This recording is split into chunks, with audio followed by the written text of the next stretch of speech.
अस्सलाम वालेकुम dear students. उम्मीद है आप सब खैरियत से होंगे। अल्लाह ताला के बाबरकत नाम से शुरू करते हैं एडमिनिस्ट्रेटिव एथिक्स का next lecture. Today we are going to study the foundations of planning.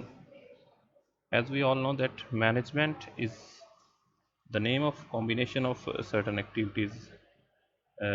These activities are called planning, organizing, leading, controlling, and doing all these activities with a sense of assurance. So we'll be heading towards our journey of studying foundations of planning. Planning है क्या, planning किस तरह की होती है और planning actually ज़रूरी क्यों है इतनी। So what is planning? Basically it is defining a organization's goals, establishing an overall strategy and developing a hierarchy of plans to achieve goals. देखिए ये तीन बड़ी क्लियर चीज़ें हैं इसमें। First thing is defining organisations goals. सबसे पहले हमें ये पता होना चाहिए कि व्हाट आर आर गोल्स, हम किस मकसद के लिए एक ऑर्गेनाइजेशन बनाई थी, क्या इसके जो इसका विजन और मिशन था और इसके गोल्स थे। Then establishing an overall strategy, फिर हमने वो तरीक़ाकार अडॉप्ट करना है जिसके ज़रिए हम उस गोल को अचीव कर सकें। And finally developing a hierarchy of plans to achieve goals, फिर हमने प्लान्स की एक हायरार्की सेट करनी है। अब एक प्लान सम टाइम हमारा नहीं होता जिसके ज़रिए हम किसी गोल को अचीव कर सकें, हमारी हायरार्की ऑफ प्लान होते हैं। टॉप लेवल के मैनेजर्स ने टॉप लेवल्स के प्लान देने होते हैं जिनको हम स्ट्रेटजिक प्लान कहते हैं। जो ऑपरेशनल लेवल के मैनेजर होते हैं उन्होंने ऑपरेशनल लेवल के प्लान देने होते हैं। तो इस तरह ये एक हायरार्की बनती है। Reasons for planning, why to plan. एक बड़ी खूबसूरत बात है कि अगर ज़िंदगी में चेंज नाम की कोई चीज़ ना होती तो फिर हमें प्लानिंग की भी कभी कोई ज़रूरत ना रहती, क्योंकि हर चीज़ कांस्टेंट रहनी थी। हमें पता था मार्केट में प्राइसेस सेम रहनी है, डॉलर प्राइस सेम है, बाकी सारी वेरिएबल सेम है, एवरीथिंग विल बी फाइन। तो जैसे जब कुछ कोई प्रॉब्लम आएगा हम उसको सेट कर लेंगे, कोई मसला नहीं है। लेकिन अगर मार्केट में या हमारा इन्वायरमेंट है वो डायनेमिक है, वो बड़ी तेज़ी से चेंज होता रहता है, तो चेंजिंग सिनेरियो में हमें भी ओवरऑल प्लान करके चीज़ों को रखना पड़ता है। तो रीजंस क्या होती हैं प्लानिंग की? It sets standards to facilitate control. अब देखें मैनेजमेंट का आखिरी फंक्शन क्या है? कंट्रोल। कंट्रोल क्या होता है कि आपने पहले लोगों को टारगेट्स दिए होते हैं, जब वो उस काम को मुकम्मल कर लेते हैं तो फिर आप उन टारगेट्स को अपने जो प्लान्स होते हैं उनके साथ मैच करके देखते हैं कि किस हद तक हमें ओवरऑल कामयाबी मिली है। तो अगर हमने प्लान ही नहीं दिया तो फिर हम किस चीज़ के साथ मैच करेंगे? हमारा टारगेट ये था कि हमने 6 घंटे में एक स्पेसिफिक सफ़र से इंडिया कान टू लाहौर पहुंचना था। अब ये हमारी प्लानिंग है, और जब हम वहाँ पे पहुँच गए, काम मुकम्मल हो गया, फिर हम उसका कंट्रोल प्रोसेस देखेंगे कि हम कितने घंटे में पहुँचे हैं। तब हमें एक्चुअल पता चलेगा कि परफॉर्मेंस अच्छी रही है, परफॉर्मेंस अच्छी नहीं रही। तो जो हमारे स्टैंडर्ड्स हैं उनको हम कंट्रोल के साथ मेयर करने के लिए भी प्लानिंग ज़रूरी होती है। Then it provides direction. जब तक प्लानिंग नहीं होगी चीज़ों की डायरेक्शन ठीक नहीं होगी, लोगों को पता ही नहीं होगा, डिपार्टमेंट्स को पता ही नहीं होगा कि वो एक्चुअल करना क्या चाहते हैं। वो डेली आएंगे, कुछ काम करेंगे और वापस चले जाएंगे, लेकिन ओवरऑल एक सेंस ऑफ डायरेक्शन नहीं होगी। So planning actually provides a sense of clear direction towards achieving goals, and then it reduce the impact of change. जैसा हमने अभी डिस्कस किया कि अगर इन्वायरमेंट डायनेमिक ना होती, कांस्टेंट होती, हर चीज़ अज़ल से अब तक एक ही जैसी रहती, तब तो हमें प्लानिंग की कोई ज़रूरत नहीं थी। लेकिन इन्वायरमेंट हमारी डायनामिक है, डेली से चीज़ें चेंज हो रही हैं और बड़ी तेज़ी से चेंज होती हैं। आप कोविड को देखें, कोविड ने किस तरह वर्क प्लेस को मुकम्मल चेंज कर दिया है। जो ऑर्गेनाइजेशन वेल प्लान थी वो इसमें बेहतर तौर पे रही, और जो वेल प्लान नहीं थे वो उसमें कामयाब नहीं हो सके। तो प्लानिंग से ओवरऑल जो चेंज का एक नेगेटिव इम्पैक्ट होता है वो कम से कम रह जाता है। And then it minimise waste and redundancy, कि ओवरऑल बहुत सारी चीज़ें ऐसी होती हैं कि जो वेस्ट हो रही होती हैं, वो ज़ायद होती हैं, ज़रूरत से ज़्यादा होती हैं, तो वो उनको लोग यूज़ किए जा रहे होते हैं क्योंकि वो मौजूद होती हैं इसलिए। तो प्लानिंग प्रोसेस से हमें पता चलता है कि किस काम के लिए कितने रिसोर्सेज चाहिए, उनको हम किस तरह इस्टेब्लिश कर सकते हैं। तो ये भी एक अहम रीज़न है प्लानिंग की। How do strategic and tactical plans differ? अब देखें, स्ट्रेटजिक मैनेजर्स जो हैं वो टॉप लेवल के मैनेजर्स होते हैं और टैक्टिकल सबसे लो लेवल के मैनेजर्स होते हैं जिनके नीचे नॉन मैनेजरियल एम्प्लॉयज़ काम कर रहे होते हैं। क्योंकि किस तरह फ़र्क होता है इनमें, सबसे पहले तो इनका टाइम फ्रेम देखें। स्ट्रेटजिक मैनेजमेंट जो है, जो जो एक मुल्क में, एक डिवीज़न में, एक कॉन्टिनेंट में जो सीनियर मोस्ट ऑफिसर होता है किसी भी ऑर्गेनाइजेशन का, वो technical manager, sorry strategic manager होता है। तो उसका टाइम फ्रेम कितना होता है उसकी प्लानिंग का? वो मे भी 3 साल की प्लानिंग कर रहा हो, 4 या एटलीस्ट 5 साल की प्लानिंग करता है। तो उसकी प्लानिंग के टाइम फ्रेम में और जो एक टैक्टिकल मैनेजर होता है उसके प्लानिंग के टाइम फ्रेम में बड़ा डिफरेंस होता है।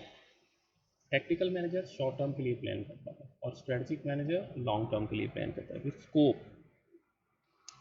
स्कोप कहते हैं ओवरऑल किसी भी चीज़ के दायरा कार को। तो स्ट्रेटजिक मैनेजर की जो प्लानिंग होती है उसका स्कोप बहुत वाइड होता है, but contrary to this the scope of tactical manager is very narrow. क्योंकि स्ट्रेटजिक मैनेजर ओवरऑल पूरी की पूरी ऑर्गेनाइजेशन को देख रहा होता है, उसका फाइनेंशियल एस्पेक्ट भी, उसका एचआर, उसका मार्केटिंग, उसका ऑपरेशन और हर एस्पेक्ट को देख रहा होता है वो। तो उसकी प्लानिंग भी उतनी ही कम्पैक्ट और उतनी ही प्रिसाइज होती है। लेकिन जो टेक्निकल मैनेजर होता है वो सिर्फ अपने डिपार्टमेंट को या अपने ओवरऑल एक छोटे से यूनिट को देख रहा होता है, तो उसकी प्लानिंग सिर्फ अपने यूनिट के लिए ही होती है। एंड देन स्ट्रेटजिक मैनेजर है, उसके ऑब्जेक्टिव्स बहुत वाइड होते हैं, वो बहुत बड़े ऑब्जेक्टिव्स के लिए प्लान कर रहा होता है। लेकिन जो टेक्निकल मैनेजर है वो सिर्फ अपने डिपार्टमेंटल ऑब्जेक्टिव्स को अचीव करने के लिए प्लान कर रहा होता है। वो डिपार्टमेंटल हद तक रिस्पॉन्सिबल होता है और उन्हीं चीज़ों को वो सामने रख के प्लान करता है कि मेरा डिपार्टमेंट कामयाब हो और ओवरऑल मेरी प्रोडक्शन अच्छी हो, एंड दैट्स इट। यही उसका मुकम्मल गोल होता है। अभी हमने टाइम फ्रेम की बात की, तो टाइम फ्रेम में दो चीज़ें जो हैं वो हमें पता चली कि या तो प्लान्स जो होते हैं वो शॉर्ट टर्म होते हैं या लॉन्ग टर्म होते हैं। तो शॉर्ट टर्म प्लानिंग कौन सी होती है, ये किसकी होती है? Short term planning evaluates your progress in the present and creates an action plan to improve performance daily. तो अब ये देखें, आज के दिन के लिए हमारी ये प्लानिंग होती है कि हमने आज के दिन को किस तरह कामयाबी से गुजारना है। ये है हमारी शॉर्ट टर्म प्लानिंग। और लॉन्ग टर्म प्लानिंग क्या है? Long term planning is a comprehensive framework that comprises of goals to be met within a 4 to 5 years period। Long term planning जो स्ट्रेटजिक मैनेजर कर रहा होता है, टॉप लेवल का manager कर रहा होता है, वो एक बड़े लेवल का कॉम्प्रिहेंसिव फ्रेमवर्क होता है और उसमें उसका विजन ये होता है कि 4 से 5 साल में हमने ऑर्गेनाइजेशन को कहाँ लेके जाना है, दुनिया किस तरह बदलेगी और हमने अपनी ऑर्गेनाइजेशन को किस तरह इस बदलते हुए वक्त के तकाज़ों से बचाकर कामयाबी से हमकनार करना है। तो ये है ओवरऑल टाइम फ्रेम। अच्छा, अब यहाँ पे एक और चीज़ भी है, single use versus standing plans. अब एक चीज़ होती है, एक प्लान होता है वो सिंगल यूज़ के लिए बनाया जाता है और एक होते हैं standing plans. Single use plans refer to the plans which are designed for one time usages. सिर्फ एक दफ़ा इस्तेमाल के लिए वो प्लान्स होते हैं। That is the completion of a project और an event and it has a particular objective. ये एक ख़ास किस्म का सिंगल यूज़ प्लान होता है जो सिर्फ एक ही दफ़ा इस्तेमाल करने के लिए, हालात कुछ ऐसे आ गए होते हैं कि हम सिर्फ उन हालात में एक ही बार वो चीज़ इस्तेमाल करने के लिए वो प्लान बनाते हैं। लेकिन स्टैंडिंग प्लान्स क्या होते हैं? Standing plan implies the plans which are formulated for repeated usages as they are concerned with the situation of the organization which occurs quite often। कि भाई जब भी 6 मंथ्स क्लोज होंगे ऑटोमेटिकली ऑडिट का process start हो जाएगा। ये एक स्टैंडिंग प्लान है हमारा। अगर हम इसके लिए नए सिरे से कोई डायरेक्शन इश्यूज ना भी करें तब भी ये हर चीज़ इसके बारे में ऑलरेडी क्लियर है कि ये ऐसे ही होगा। तो कुछ हमारे स्टैंडिंग प्लान होते हैं। यहाँ पे हम बात करते हैं MBO की, मैनेजमेंट बाय ऑब्जेक्टिव। ऑब्जेक्टिव्स क्या होते हैं? हमारे गोल्स होते हैं, हमारे टारगेट्स होते हैं जिनको हमने अचीव करना होता है। तो अब ज़रा आप देखें, लेफ्ट पेन पे हमारे पास है ऑर्गेनाइजेशनल ऑब्जेक्टिव। आप देखें ऑर्गेनाइजेशनल ऑब्जेक्टिव्स बहुत वाइडर स्कोप के हैं, वो नीचे के सारे ऑब्जेक्टिव्स को कवर कर रहे हैं। तो ओवरऑल तो हमारे पास एक ऑर्गेनाइजेशनल ऑब्जेक्टिव्स आ गए। वो ऑब्जेक्टिव्स जो हम ऑर्गेनाइजेशन जब बना रहे थे, हमारा विजन और मिशन स्टेटमेंट ने हमें बताया कि आप किस मकसद के लिए ऑर्गेनाइजेशन बना रहे हैं। फिर आगे डिवीजनल ऑब्जेक्टिव्स। डिवीजन्स क्या है? हमारे ओवरऑल जो 3 या 4 डिपार्टमेंट्स मिलके एक डिवीजन बना रहे होते हैं। जैसे हम कह सकते हैं जी साउथ डिवीजन है, नॉर्थ डिवीजन है, सेंट्रल डिवीजन है, साउथ एशिया डिवीजन है। तो ये हमारे डिवीजन्स होते हैं। इनके कुछ ऑब्जेक्टिव्स होते हैं। एंड देन उनके नीचे आप देखें डिपार्टमेंट्स हैं, डिपार्टमेंटल ऑब्जेक्टिव्स हैं। आप देखें कि ओवरऑल इनका विजन, इनका दायरा कार सेम है। ऑर्गेनाइजेशनल ऑब्जेक्टिव्स तब अचीव होंगे जब डिवीजनल ऑब्जेक्टिव्स अचीव होंगे, और डिवीजनल ऑब्जेक्टिव्स तब ही अचीव होंगे जब डिपार्टमेंटल ऑब्जेक्टिव्स को हम पूरा करेंगे, और डिपार्टमेंटल ऑब्जेक्टिव्स तब अचीव होंगे जब इंडिविजुअल ऑब्जेक्टिव्स अचीव होंगे। तो ओवरऑल सारे के सारे ये गोल्स एक दूसरे के साथ कनेक्टेड हैं। नीचे वाले लोग परफॉर्म करते हैं, वो अपने ऑब्जेक्टिव्स को पूरा करने की कोशिश करते हैं, तो डिपार्टमेंट कामयाब होता है, डिपार्टमेंटल ऑब्जेक्टिव्स पूरे होते हैं। और जब डिपार्टमेंटल ऑब्जेक्टिव्स पूरे होते हैं तब डिवीजन्स कामयाबी की तरफ जाते हैं, डिवीजनल ऑब्जेक्टिव्स पूरे होते हैं। और इस तरह डिवीजनल ऑब्जेक्टिव जब पूरे होते हैं तो फाइनली ऑर्गेनाइजेशनल लेवल के जो बड़े ऑब्जेक्टिव होते हैं उनको हम फुलफिल कर पाते हैं, और वो हम कामयाबी की तरफ जाते हैं। इसके कॉमन एलिमेंट्स क्या हैं? Goal specificity, goal must be specific. आपको याद होगा हमने पहले भी और दोबारा भी हम रिपीट करेंगे उसको, स्मार्ट। स्मार्ट की जो हमारी टेक्निक है उसमें हम गोल को स्पेसिफिक करते हैं कि चीज़ें क्लियर हों, उसमें किसी किस्म की कोई एम्बिग्विटी ना हो। Participative decision making, decision making जो है वो ओवरऑल हम लोगों से, सब लोगों से पार्टिसिपेशन कराते हैं, उनकी कॉन्क्रेंस लेते हैं और उनसे सोच समझने के बाद हम चीज़ें करते हैं। सेट टाइम पीरियड, और उसके बाद जो भी चीज़ हम डिसाइड करते हैं, जो भी हमारे गोल्स होते हैं, ऑब्जेक्टिव्स होते हैं, उनका हम एक स्पेसिफिक टाइम फ्रेम देते हैं। उस टाइम फ्रेम के अंदर रह के ही वो उन चीज़ों को अचीव किया जाता है। परफॉर्मेंस फीडबैक, जब वो चीज़ें मुकम्मल हो जाती हैं तो फिर हम लोगों से फीडबैक लेते हैं कि आपको जो चीज़ें असाइन की गई थी क्या आपने उतने ही वक्त में मुकम्मल कर ली, और क्या वो उससे बेहतर हुई, अगर नहीं हो सकी तो उसकी क्या रीज़न थी। तो हम परफॉर्मेंस का फीडबैक भी लेते हैं। तो ये MBO के एक कॉमन एलिमेंट्स होते हैं, management by objectives. Strategic management process क्या है? स्ट्रेटजिक मैनेजमेंट हमने अभी देखा कि स्ट्रेटजिक टॉप लेवल की जो मैनेजमेंट है, इसमें कुछ स्टेप्स हैं, इनको हम वन बाय वन डिस्कस करते हैं। Identify current mission, objectives and strategy. सबसे पहले तो हम देखते हैं कि हमारी ऑर्गेनाइजेशन की मिशन स्टेटमेंट क्या है, इसके ऑब्जेक्टिव्स क्या हैं, मकासद। फिर स्ट्रेटजी, उन मकासद को हासिल करने के ज़राए, तरीकाकार क्या है। सबसे पहले हमें ये क्लियर होना चाहिए। देन एक्चुअल जो स्टेप्स यहाँ से स्टार्ट होते हैं। Second step is analyse environment, जो चीज़ें हम करना चाह रहे हैं उसके लिए हम एनवायरनमेंट को स्कैन करते हैं कि भाई एनवायरनमेंट में ये चीज़ें हमारे लिए सपोर्टिव हैं, क्या हम कर सकते हैं, हमारी strengths, weaknesses, opportunities and threats क्या इसके अलाइंड हैं। Third step, note threats and opportunities. Threats and opportunities क्या होती हैं? एक्सटर्नल एनवायरनमेंट में होती हैं कि एक्सटर्नल एनवायरनमेंट में क्या थ्रेट्स हैं। देन फोर, एनालाइज रिसोर्सेज, आपके सामने चीज़ें क्लियर हैं, विजन और मिशन भी क्लियर है, अपॉर्चुनिटीज़, थ्रेट्स भी क्लियर हैं, फिर आप अपने रिसोर्सेज भी तो देखते हैं कि मेरे पास क्या है, in terms of skills, in terms of human resources, in terms of money, in terms of resources. तो आप देखते हैं कि हमारे पास आज के दिन में क्या है। Then come we note our weaknesses and strengths. अब देखें ऊपर थ्रेट्स एंड अपॉर्चुनिटीज़ थी, then we noted our weaknesses and strengths कि हम किन फील्ड में वीक हैं, कौन सी हमारी स्ट्रेंथ्स हैं, स्ट्रेंथ्स को हम यूटिलाइज करेंगे और वीकनेसेस को हम अवॉइड करेंगे। Finally we reassess mission. इन सारी चीज़ों के बाद हम दोबारा से देखते हैं कि हम इन चारों चीज़ों को करने के बाद हम मिशन के मुताबिक ठीक काम कर सकते हैं। एंड देन एट 7 और 8 स्टेप्स वी मेक स्ट्रेटजीज।